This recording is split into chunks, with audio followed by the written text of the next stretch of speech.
The creators of a revolutionary artificial intelligence system that can write news stories and works of fiction have taken the unusual step of not releasing their research publicly for fear of potential misuse. There are fears that it could be used to create fake news. Dame Wendy Hall is Professor of Computer Science at the University of Southampton, and she joins us now. Dame Wendy, thank you very much for joining us. What's your view of this decision that's been taken by this company, OpenAI? Well, I think they should be applauded for doing it, although there is the fact they've told us that they're not releasing it is an element of, potentially an element of PR about it, because they want to tell people they've got this capability, but they're worried about what, in the wrong hands, what could happen with it. So overall, I think they should be applauded, because they really need to study what can and can't be done with it before they release it. What are the dangers as far as you can see?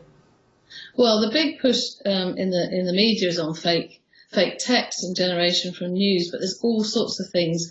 People could use it for all sorts of malicious things. I mean, school children could use it to write essays. Our students could write them to use essays.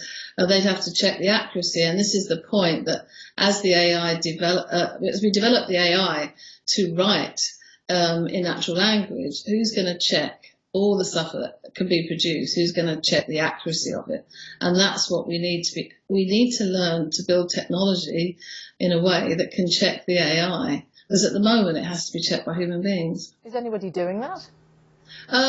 Yes, there's lots of people beginning to do research, but we're talking about it, responsible AI, and there's lots going on in the UK.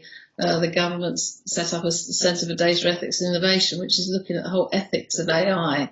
But, you know, somehow the technology is going ahead faster than these discussions can keep up with, and that's our problem. We have to think that there's lots of good uses that this technology can be used for, so it isn't all a negative. If it does what it says they say it does, then it could be absolutely fantastic in many applications. Could you give us a couple of examples? Well, just things like, I was thinking about it before, something like explaining, in particular applications, explaining why your insurance claim hasn't been granted.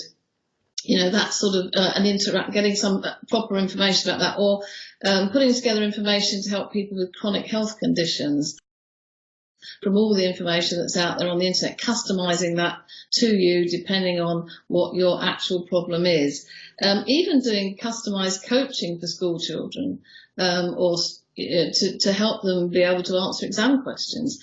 They're all positive uses, but to every one of those positive, there's probably a negative use as well. How do you then manage this, regulate it, make sure that it's being used for the right purpose, given that there are some governments in some parts of the world who might want it for these nefarious reasons?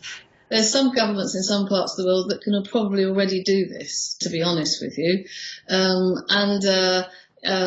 You know, that they don't release their software, they use it themselves. And this is absolutely crucial at the moment, that we don't know how to regulate this space. And again, what we're discussing in the UK and in collaboration with other countries around the world is, how do we regulate it? What do we regulate, and what do we have to ask companies to self-regulate? And how do we get companies who are developing AI to adopt ethical values about how they release it and what they, who they release it to? And I think this company's led the way in that sense of saying, we're not going to release it until we know what it can and can't do. Some huge questions to answer. Dame Wendy Hall from the University of Southampton, thank you very much.